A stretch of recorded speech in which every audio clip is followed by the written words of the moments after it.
Hey everyone, today we're going to be learning about objective summaries. Now the key word with objective summaries, it's not just summary, it's noting and addressing that it is objective, okay? And we're going to be doing it strictly with informational text, but it's similar with fictional text. Now, what you need to understand about summaries is a summary is a brief statement in your own words about the text. Your own words. You're not just copying and pasting. You have to write what you think about it. And the second thing with this is that we need to make note that it is objective. So it's when you state just the facts and leave out your thoughts, feelings, and those are my dogs, and opinions. Now, what this means is this. I, as you know, huge Las Vegas Raiders fan, okay? Love them. I think they're the best team in the NFL, blah, blah, blah, blah, blah. Objectively, they are bad. They have been a bad team for a long time. It's not up for debate. They've been probably bad your entire lifetime. That's an objective way to look at it. Other things we can look at is, I'm sure you all have noticed by this time that I'm a big Batman fan. I'm a big Taylor Swift fan. Just because I love those things doesn't mean you have to love those things. You might dislike Taylor Swift. You might think Batman's kind of boring or nerdy or whatever. Those are subjective. It's not objective. It's subjective. Objectively, though, you cannot argue with the fact that Taylor Swift is successful. I think she's a billionaire or close to it. You also can't object to the fact that Batman is successful. There's too much in the world. There's been too many movies. There's blah, blah, blah, blah, blah. A lot of, that he is successful. You don't have to like it, but it's successful. Okay?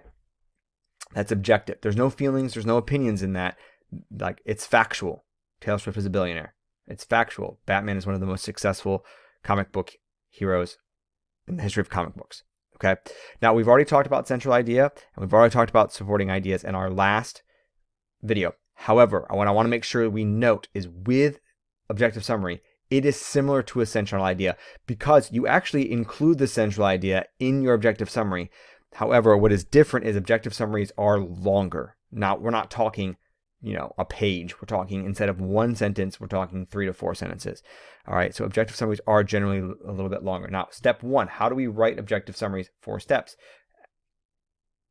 Actively read the text. And so to actively read the text, just things you're already doing, but you are highlighting ideas, words, and phrases that are repeated, because we know that through repetition, those are the things that are important. And we are annotating to remain focused and thinking. So everything that we were doing as we were finding the central idea, we're going to do again here with objective summary. Okay, our second step here is identify, same thing, identify big ideas. This is why we do central idea first, because it really just kind of helps us in writing the objective summary. But the summary is in your words instead of just identifying what the whole thing is about. You are telling me, you're summarizing it in your words, and it's a little bit longer. You want to include that central idea. So we highlight details and evidence. Oh man, learn how to type and evidence that support the big idea in each section. Sound familiar? I hope it does, because it's very similar to what we've already been doing. Okay, got my periods there and there. Now, step 3, determine the central idea. Always the most important thing. Determine.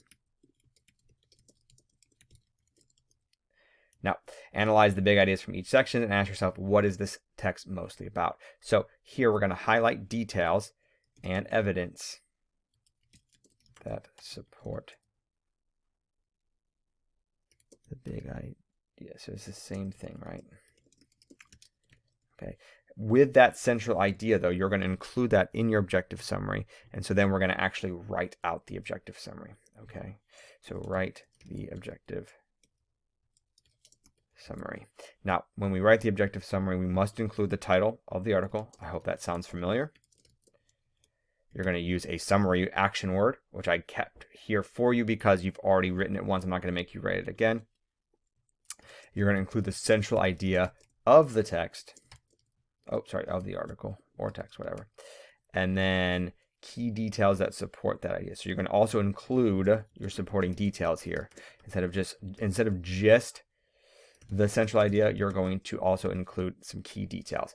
Okay, and then last but not least, please make sure that you avoid this. This is what makes it objective. So avoid your opinions, reactions, or judgments.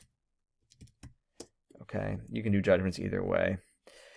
Avoid exact quotes from the text because that's not summarizing, that's just copying and pasting. Okay, avoid interesting facts, they don't matter in the summary. Not that they don't matter overall, but they don't matter in the summary. They are not part of the big idea. It's all about the big idea.